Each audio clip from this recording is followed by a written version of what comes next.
কি আবার কিসের আয়োজন চলছে আজকে তোমার এত? আজকে দেখো আমার জন্য খাসির মাংস কেমন বেঁচেছে দেখো লোক, তুমি বললাম যে তাড়াহুড়ো করে ইয়ে করো না। খাসির মাংস হবে? বাহ বাহ। তা আমি কি জন্য- খাবো গো তুমি যদি খাসি মাংস খাও? আমার জন্য খাসির মাংস, এটা সম্পূর্ণ কিন্তু আমার। আয়োজন চলছে, এটা আমি রান্না করব।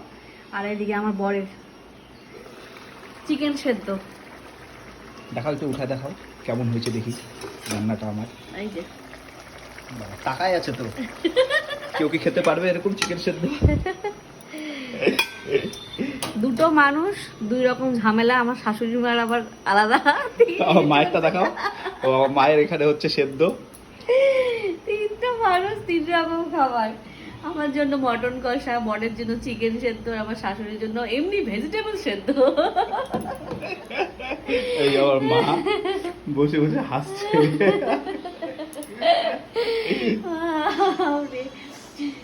খাবারের কি একদম ভ্যারাইটি।